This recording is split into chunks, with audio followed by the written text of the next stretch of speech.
Senator, with all due respect, I disagree with so many of the things that you've said. You're still unwilling to admit that they gained in function, they gained in lethality. According to the definition that is currently operable, We're not going to get anywhere close to trying to prevent another lab leak of this dangerous sort of experiment. You won't admit that it's dangerous, and for that lack of judgment, I think it's time that you resign.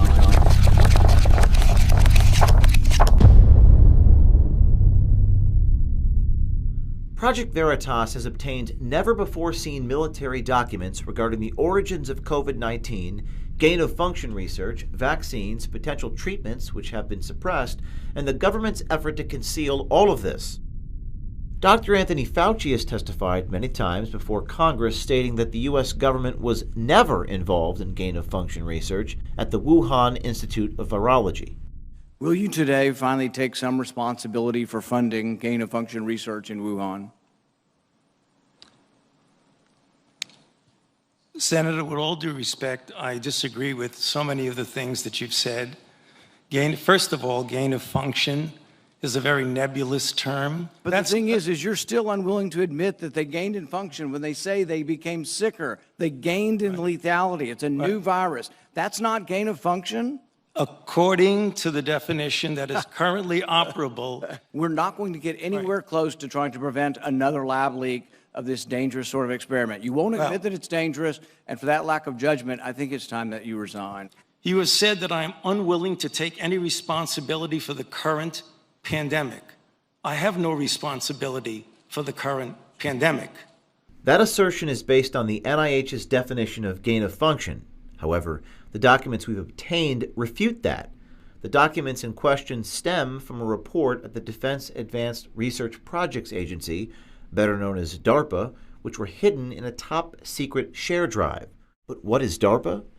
They are an agency under the U.S. Department of Defense, which facilitates research and technology with potential military applications.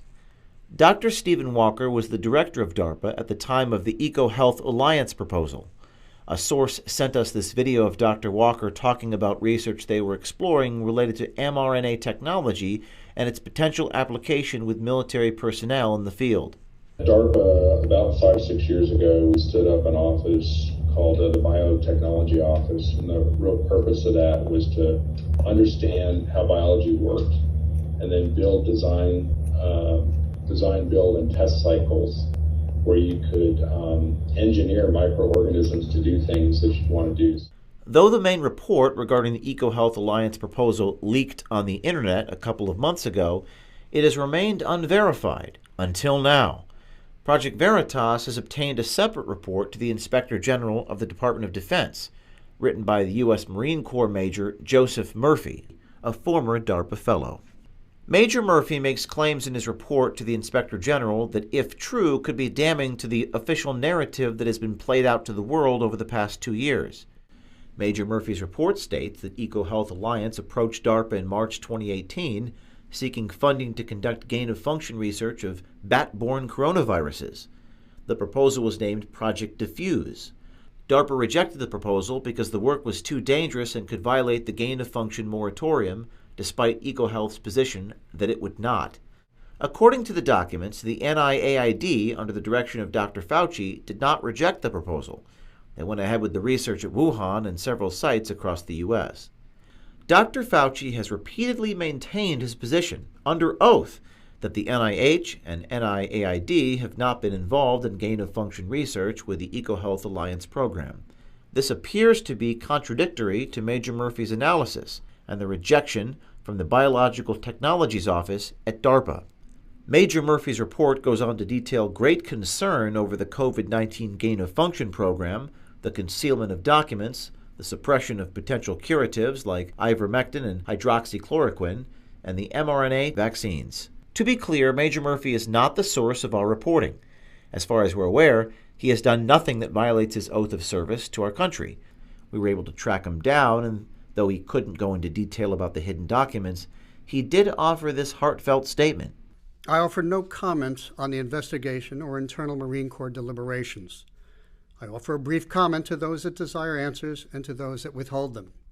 To those seeking answers, I offer encouragement. There are good people striving for the truth, working together in and out of government, and they succeed.